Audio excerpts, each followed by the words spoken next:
Bonjour, j'espère que vous allez bien.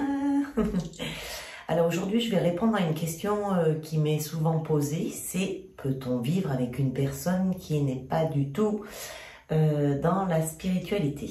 Alors, je vais répondre à cette question et pour y répondre, je vais parler de moi parce que je vis cette expérience-là. Donc, je vais pouvoir vous en parler comme je la vis moi et comme je peux la vivre. Déjà, moi, ça fait déjà un petit moment que je vis dans ce monde spirituel, que je pratique des soins énergétiques, que je fais du yoga. Du coup, c'est ce qui m'a permis et ce qui m'a aidé de m'ouvrir vers le monde spirituel, comme on peut l'appeler. Mais mon mari, pas du tout. Du coup, quand j'ai commencé à avoir des idées qui ont changé, à avoir une autre façon d'appréhender la vie, de voir les choses, ça a été très compliqué parce que ce que je faisais, c'était que je voulais qu'il soit comme moi. Du coup, j'arrêtais pas de lui en parler et d'essayer de lui faire changer son avis ou de lui donner, de lui dire des choses comme je les pensais moi pour que lui il puisse être comme moi ou penser les mêmes choses que moi. Et au bout d'un moment, je me suis rendu compte que ça ne fonctionnait pas et que j'allais droit dans le mur si je continuais à faire ça. Donc s'il vous plaît, si vous vivez ça, surtout n'essayez pas de forcer l'autre à devenir comme vous ou à avoir les mêmes façons de voir les choses que vous. Lui, il a sa façon, vous avez la vôtre. Attention, c'est vraiment, vous allez droit dans le mur en fait. Si vous faites ça, vous allez dans le mur. Laissez-les évoluer à leur rythme. Moi, je sais qu'il voit des choses, il voit des personnes qui viennent parce que je fais, pardon, parce que je fais les soins à la maison. Il voit des personnes qui viennent et qui changent. Du coup, ça l'interpelle quand même, mais voilà, je le laisse libre à ses opinions et libre de ses propres pensées. Parce que ce n'est pas parce qu'il ne pense pas dans la spiritualité, qu'il n'a pas cette réflexion comme on peut la voir, comment je pourrais vous expliquer ça? On a une perception des choses qui est différente, il n'a pas les mêmes perceptions, mais en même temps, il voit des choses à sa façon qui rejoignent ma façon de les voir. Voilà, alors, je ne sais pas si vous avez compris, mais on vient toujours à ça. Du coup, ça c'est un avantage. Il n'est pas complètement fermé, il laisse entendre et puis voilà, chacun a le droit d'avoir ses propres pensées. Voilà, donc c'est surtout, faites attention à ne pas essayer de moduler l'autre dans votre façon de penser à vous, car c'est là où ça peut bugger, c'est là où on peut avoir des clashs parce que ça ne fonctionnera pas, en fait. Et c'est pareil pour les enfants. Moi, je vois que mes enfants écoutent ce que je leur dis, perçoivent ce que je dis. Je sais que quand ils ont besoin, ils viennent me voir et me demandent des conseils. Si, par exemple, on me dit j'ai mal au dos, je regarde à quel niveau ça se situe et puis je leur dis, ben oui, ben ça c'est dû à cause de ça.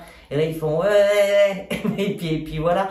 Mais c'est quand même rentré et je pense que ça fait son petit chemin. Donc, je préfère les laisser penser, avoir leur propre pensée et faire leur petit chemin. Et puis, on verra par la suite ce que ça donnera. Voilà, ça c'était pour vraiment que vous ne fassiez pas la même erreur que j'ai essayé de faire au départ. C'était vraiment de l'influencer pour qu'il pense comme moi, qu'il devienne comme moi. Mais non, ça marche pas, ça marche pas. Si vous le faites vraiment trop longtemps, vous allez aller dans le mur. Il va pas comprendre. Voilà, qu'est-ce que je voulais vous dire d'autre? Est-ce que je peux dire autre chose là-dessus? Est-ce que vous avez des informations, vous, mes petits guides? Voilà. Est-ce que vous avez des informations? Voilà. Et il me montre en fait que comme nous sommes tous dans nos propres bulles, dans nos propres mondes, et que nous avons tous eu notre expérience de vie, c'est ce qui fait que l'on peut aller vers la spiritualité, que l'on peut monter ou pas. Et c'est pas parce qu'on est spirituel qu'on est plus intelligent ou que l'on est plus, que on a les solutions pour tout. On n'a pas les solutions pour tout non plus. On a une vision des choses différentes. On appréhende les problèmes d'une autre manière. Surtout, ouais, c'est ça. C'est que l'impact des problèmes, des choses qui nous arrivent dans la vie qui peuvent être dures, n'ont pas la même interaction avec notre corps que si l'on n'est pas spirituel. Quoi, si on n'a pas cette ouverture d'esprit.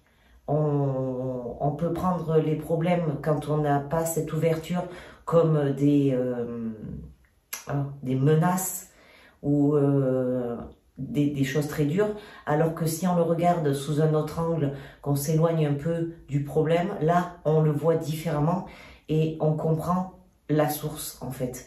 Et c'est ça que moi je recherche le plus, c'est d'essayer toujours d'aller chercher la source de pourquoi j'ai une maladie, pourquoi j'ai eu ce problème, pourquoi j'ai eu cette interaction avec cette personne, qu'est-ce qui fait que ça résonne en moi, qu'est-ce qui fait que j'ai pu être comme ça à ce moment-là. Voilà, c'est comme ça que je résous et j'essaye d'avancer dans ma vie. Voilà, est-ce que nous avons autre chose? Mes êtres de lumière, est-ce que vous avez quelque chose à me donner? J'observe encore pour voir si... Non, c'est vraiment, voilà, il me montre vraiment que nous sommes tous dans des petites bulles, dans notre petit monde, et nous avançons tous côte à côte. Et par moments, il y a ces bulles qui viennent s'assembler pour n'en former plus qu'une, et ça peut être aussi bien en amour qu'en amitié. Ça ne forme plus qu'une bulle autour des deux petites bulles, car nous restons quand même dans notre monde. Et c'est ça la protection que nous avons, c'est de rester dans notre petit monde. Ok, d'accord. Et là émane de l'amour, émane de l'amitié, car l'amour peut être aussi bien pour les hommes que pour les femmes. Voilà. Voilà les amis. Eh bien, écoutez, j'espère que cette petite vidéo vous aura plu. Si vous aimez, n'hésitez pas à mettre le petit pouce et puis à partager au plus grand nombre si vous en avez envie. Je vous dis à très vite, à très bientôt. Je pense que je reviendrai pour une nouvelle vidéo encore pour les questions que vous me posez. Voilà, je vous embrasse bien fort. Je vous souhaite une agréable journée, soirée, matinée. Je ne sais pas quand c'est que vous allez regarder cette vidéo. Et surtout, prenez soin de vous. Bisous, bye bye.